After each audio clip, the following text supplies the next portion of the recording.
It's amazing how quickly your whole world can turn upside down. One minute, I was standing there nervously gripping the velvet box in my pocket, about to pop the question. The air was thick with anticipation, and I could feel the sweat on my palms. That night, everything was supposed to be perfect. The dim candlelight, her smile, the way her eyes lit up when she said yes. I had planned it all for weeks, imagining our future, feeling that rush of hope. But then I saw the messages. They weren't hidden. Well, not really. I found them tucked inside her jewelry box beneath a few necklaces she rarely wore. At first, I thought maybe it was just a forgotten note, a silly text she'd left there. But I couldn't ignore the way my stomach clenched when I saw the tiny folded paper with her name scrolled on it in a handwriting I didn't recognize. I hesitated, my heart pounding so loud I thought she might hear it from across the room. I silently knelt down, fingers trembling as I unfolded it. The words hit me like a punch. Can't wait to see you tonight. And another smaller note. Meet me at the park after midnight. My mind raced. Who was he? How long had this been going on? I didn't want to believe it. I told myself maybe it was just a joke, a mistake, some stupid game. But the handwriting, soft, hurried, intimate, was unmistakably hers. My hands went cold. I looked around her room, searching for more clues. That's when I saw the phone on her dresser, screen lit up with a conversation that made my blood go cold. I didn't even need to unlock it. The messages from her best friend Mark were clear enough. Tonight's the night, one said. Can't wait to finally be with you. I felt a rush of adrenaline, then pure blazing fury. The trust was gone. Everything I thought was real was a lie. The night I'd wanted to make her my wife, she'd been secretly planning to meet someone else. My fists clenched so tightly I thought my knuckles would crack. I had to get out of there before I did something I'd regret. I grabbed her jewelry box, my fingers trembling, and stared at the tiny, innocent-looking pieces. Bracelets, rings, a locket, each one holding her secrets. That's when it hit me. I couldn't just walk away. Not after discovering this. No, I needed a plan. I needed to find out what else she was hiding. How deep this betrayal ran. Before I even told her I knew, I wanted to gather everything. Proof, evidence, something I could use, because I knew deep down this was only the start. There was more underneath that shiny exterior, and I had no intention of letting her get away with it. I sat on the edge of her bed, clutching the jewelry box, feeling the weight of betrayal settle into my chest like a stone. My mind was already racing, devising the next step. I'd confront her, of course, but not before I knew exactly what I was dealing with. I needed to see the messages for myself, find out if there were other women, other lies. I had to be prepared, calm, cold, and ruthless. Because once I put my foot down, there'd be no turning back. I looked at the tiny box in my hand and realized that everything I thought I knew was about to change forever, and I was ready for it. The next morning, I woke up feeling like I'd been hit by a truck. The adrenaline from last night was replaced by a sick, hollow emptiness.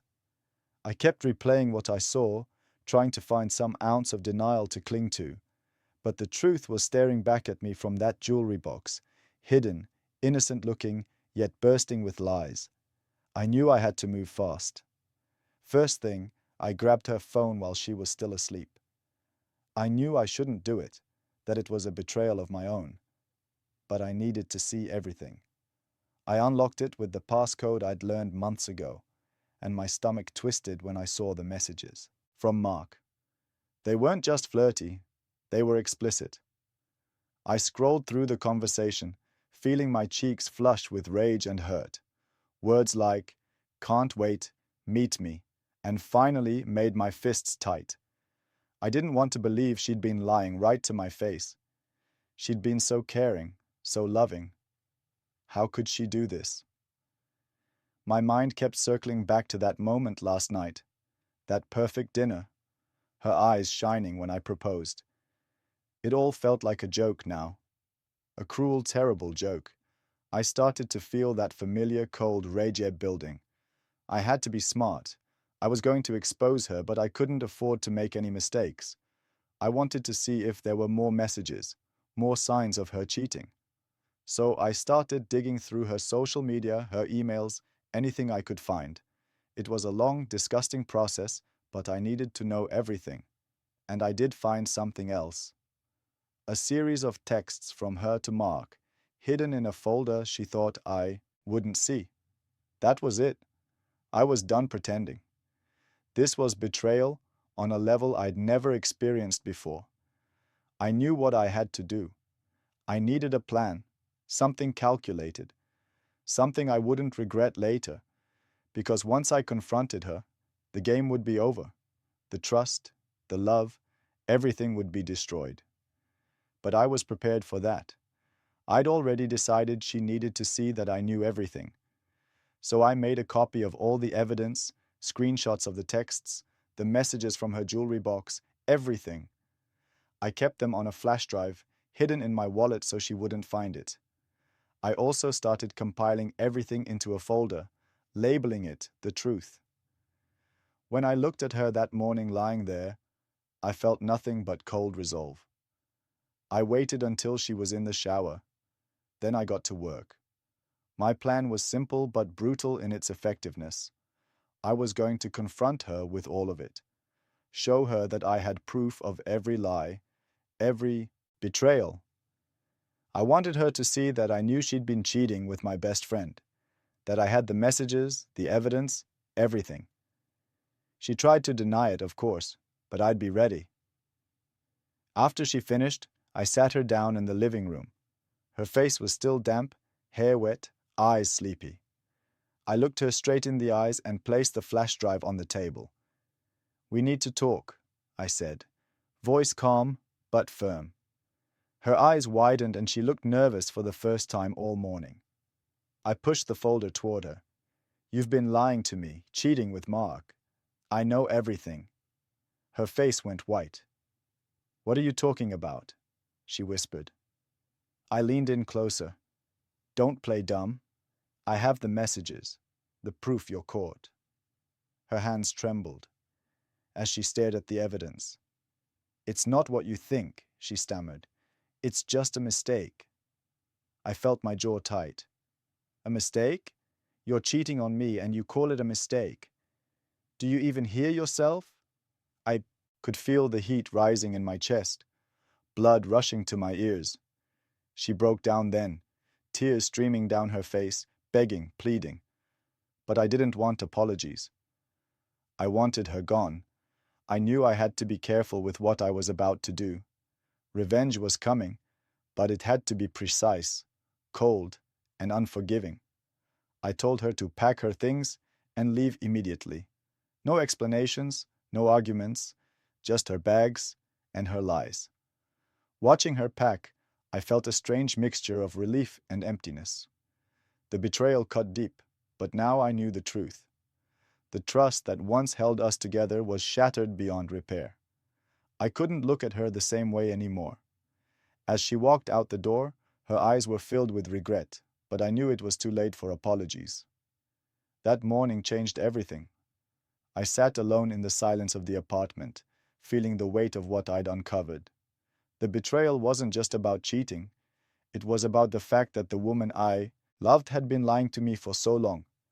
I realized then that I had to take back control, even if it hurt. Revenge was a dish best served cold, and I was just getting started. Would you like to hear the plan I came up with?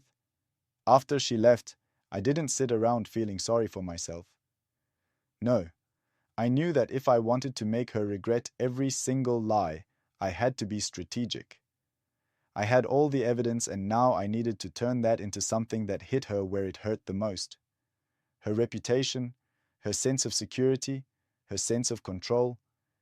I needed a plan that would make her realize I wasn't going to just disappear quietly. I wanted her to feel the fallout, the destruction of everything she thought she had. The first step was to make her realize I wasn't bluffing. I started by changing all my passwords, locking her out of every account I could think of, and deleting anything that reminded her of our past. I wanted her to know I was serious, but that wasn't enough. I needed her to see that I had the power to ruin her if I chose. That's when I decided to take it a step further. I crafted a fake social media account in her name, one she'd never suspect. I used photos from her private albums, nothing explicit, just enough to make her look authentic. I started posting little hints, vague, but enough to spark suspicion.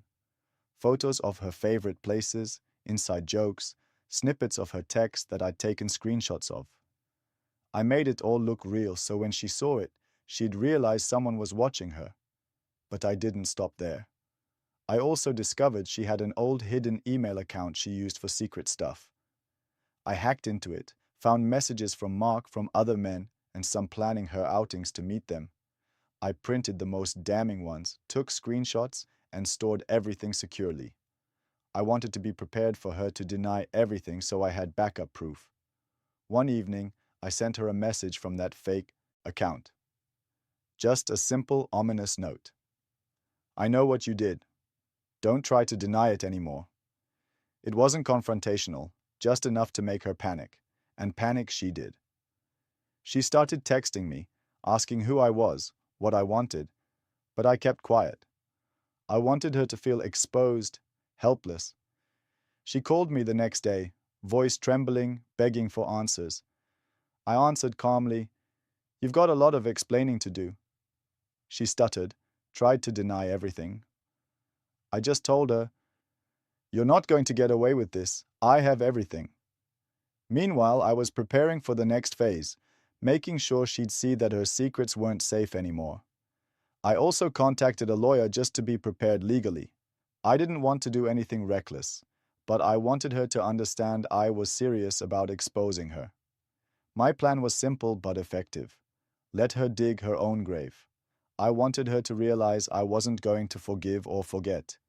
Her own lies would be her downfall. The evidence was piling up and I was going to use it.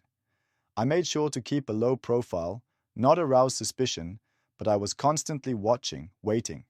Every time I saw her trying to move on, I dropped another breadcrumb, an anonymous tip, to one of her friends, a screenshot sent to her workplace. I wanted her to feel vulnerable, exposed, and isolated. I knew she was used to controlling everything, but now I was taking that power away piece by piece. She started to crack. I could see it in her eyes when she called, begging me to stop. But I knew that was just her trying to save face. Deep down, she knew I had her cornered, and I wasn't about to give her a second chance to lie her way out of it. Every lie she told, I had a way to shut her down. It was only a matter of time before she'd realized she was in trouble. The puzzle was coming together. I had the pieces of her secrets, her lies, her betrayal, all laid out, waiting to be revealed. I couldn't wait to see her reaction when her world finally started to crumble. That's when I knew I had her exactly where I wanted her, and I was just getting started with what came next. Do you want me to continue with the confrontation part? The day of reckoning arrived faster than I expected. I kept everything under tight control.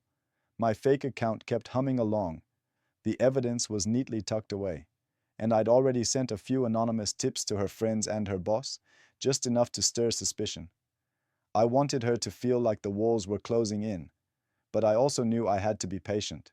Patience is key when you're playing the long game. That evening, she called me, voice shaky, defensive. She was trying to deny everything, but I wasn't having any of it. I told her to meet me at the old park, the place where she'd planned to meet Mark the night I proposed. I wanted her to see me there waiting so she'd understand I wasn't bluffing. I didn't want her to think she could just brush it off or lie her way out of it. When she arrived, her face was a ghostly white, eyes darting around like she was looking for escape routes. She stepped out of her car, her hands trembling. She looked around nervously, then finally said, "What is this? What do you want from me?" Her voice cracked, her voice trembling with guilt. I kept my expression cold, calm. "You know damn well what this is about. I've got everything. Your messages, your lies, your secret accounts. I've been watching you for months and I'm sick of being played like a fool. I folded my arms. You cheated on me with my best friend and I want to know why. She looked down, tears welling up in her eyes. I I didn't mean for it to happen. It was a mistake. I didn't want to hurt you. She was pleading now, desperate, but I could see the cracks in her facade. She was trying to hold it together, but her trembling hands betrayed her. I stepped closer, voice low and steady. A mistake? That's all you've got? Did you think I wouldn't find out? Did you think I was too blind to see what was right in front of my face? I clenched my fists. You've been sneaking around, hiding messages, lying to my face. How could you do this? She looked at me with pleading eyes. Please, I didn't mean for it to go this far. I was lonely, insecure. I made a terrible mistake. I'm so sorry. Her voice was raw, but I wasn't buying it. Sorry didn't fix what she'd done. I pulled out the evidence I'd collected on my phone, showing her the screenshots, her texts, her secret messages with Mark, all the lies. Her face crumpled, and she looked like she wanted to disappear. The truth was brutal, and I made sure she saw every bit of it. You're done, I said quietly but firmly. I can't do this anymore. You've betrayed everything we had. I want you to leave today. Don't try to contact me again. My voice was sharp, edged with months of pent-up anger and disappointment. She broke down completely, sobbing and begging for a second chance. But I was already turning away, feeling my stomach tighten with disgust. I knew I couldn't stay. I couldn't pretend to forgive her. It would be a lie. This was the end of us. As she finally got into her car, I watched her drive away, feeling the weight of what I'd done settle in my chest. The betrayal had cut so deep it was almost impossible to breathe. But I knew this was necessary. She had to see that her lies had consequences, that her actions had shattered what little trust we had, left standing there alone in the darkening park. I realized the truth. I'd taken back control. I'd exposed her and she couldn't deny it anymore. Her secret was out and her world was crumbling. I felt an odd sense of relief, like a heavy burden had finally been lifted. But beneath that, there was an ache, a quiet understanding that nothing would be the same again. The revenge was complete, but now I was left with the aftermath. What next? That's when I started thinking about the long road ahead. And honestly, I wasn't sure how I'd feel once the dust settled. Would you like me to continue with the fallout and how I finally cut ties? The days that followed felt surreal. I kept replaying everything in my head. Her tears, her desperate apologies. The moment I finally handed her the evidence that tore apart what little illusion of trust was left, it was like waking up from a nightmare I didn't want to wake up from. But I knew I had to face the truth. I was free, yet somehow still broken inside. I avoided her calls and messages. Every time I saw her name pop up, my stomach clenched tight, a mix of anger and sadness. She kept trying to reach out, begging me to reconsider, telling me she'd do anything to fix it. But I wasn't interested in fixing what was already shattered. She made her choices, and I had to live with the consequences. What struck me most during those quiet days was how much my mind kept circling back to the betrayal. The little things I'd missed, the signs I'd ignored, the moments I thought were innocent. I remembered how she'd always be so affectionate, so caring, pretending nothing was wrong. That made it all worse because it was a lie from start to finish. I also realized I had been holding on to hope for so long that I'd ignored the red flags, the late nights, the secretive phone calls, the way she'd suddenly become distant. I told myself she was just stressed, busy, tired, all excuses. But deep down, I knew the truth was staring me in the face. She'd been dishonest for months. One evening, I finally sat down and wrote a letter to myself about what I'd learned, what I'd gained, and what I had to let go. It was raw, honest, and painful. I knew I couldn't keep clinging to the past or hoping she'd somehow change. I had to move on, not just for myself, but for my peace of mind. That's when I made a decision I'd been avoiding. I returned the jewelry she'd left behind, the necklaces, rings, even that locket she'd always wear. I held each piece in my hand, feeling the cold metal and the memories attached. I knew I had to sever the last ties to physically remove her from my life. So I boxed everything up, sealed it tight, and took it to a donation center. Next, I took a deep breath and made a clean break. I changed my phone number, deleted her from all social media, and unfollowed her everywhere. It was painful, like ripping off a bandage, but necessary. I wanted to reclaim my life, my mind, my heart.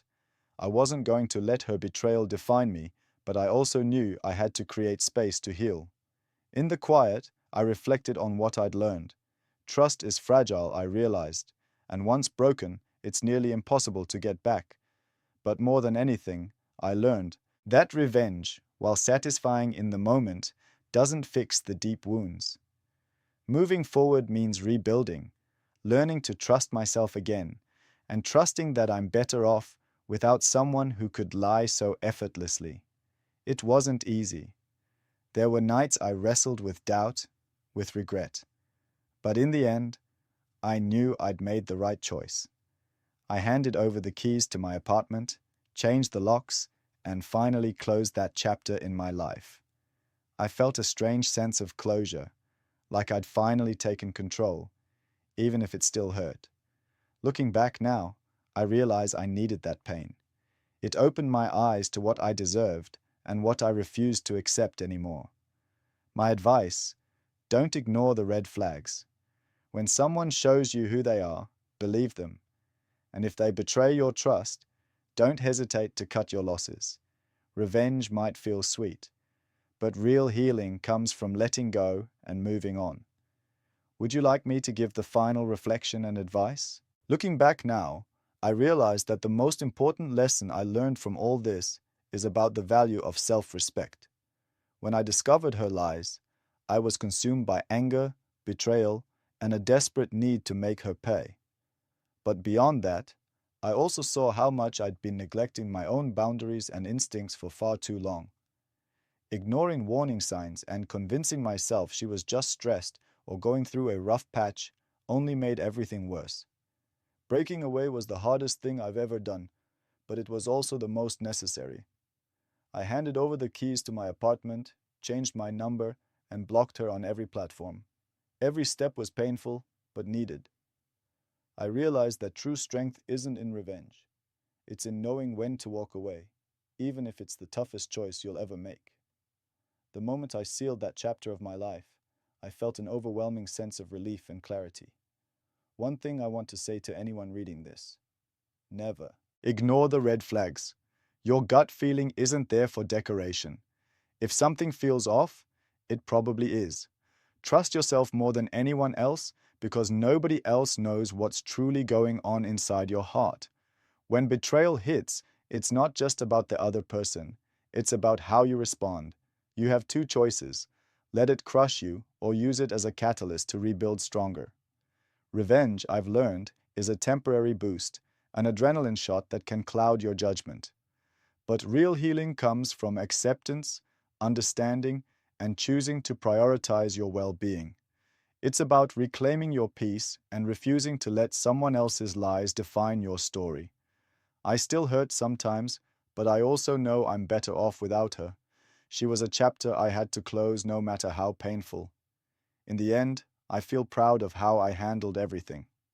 I took control, exposed her lies, and walked away with my dignity intact. That's the only victory that truly matters. Moving forward, I focus on myself, my growth, my happiness, my boundaries. And I want anyone going through something similar to remember you deserve honesty, respect, and someone who's willing to fight for you, not someone who secretly cheats behind your back. So, here's my final takeaway. Trust your instincts, cut out toxicity quickly, and never apologize for protecting your peace. The scars from betrayal fade with time, but the lessons stay forever. And in the end, your strength is built on how well you rebuild after everything falls apart. I did, and I'm finally starting to feel whole again.